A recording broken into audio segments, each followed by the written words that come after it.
Like, subscribe and get notified.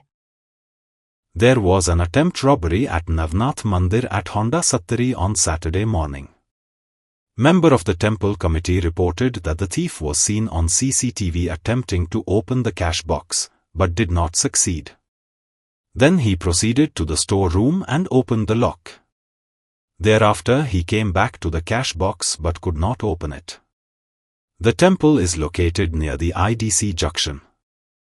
आमच्या नवनाथ देवळान आयज कितें जालें सकाळी फुडें 5:10 सुमार एक कोण तरी चोर आयलो आनी आमची फंडपेटी आहा पळय ती चावी काडपाचो प्रयत्न केलो आनी कितें काडली काय ती कळोंक ना पूण ती चावी तेकडे भरपूर आसल्यो परत तेणी तो स्टोर रुमार आमच्या गेलो ती तेणी ओपन केलें आनी परत तेणी ती बंद केली आनी परत हांगासर येयलो हे काडपाक ट्राय केली आनी सो तो म्हाका दिसता चोर भयंकर चोर आहा तो चावयो भरपूर आहा तिकडे स्टोर ओपन केलो आमकां कॅमेरा आमकां दिसता आमी केन्नाय असो चुकून पळयता कॅमेरा पूण ते दिसता थंयसर तर हो तो चोर तो चालू आहा म्हाका दिसता आनी एकदां पण पयली फोडलेली आतां असो हो आसूंक शकता म्हाका काय आमी कंप्लेन बी काय करून कमिटी मेंबरांक आपयतले आनी मागीर आमी ठरयतले कंप्लेन करतले.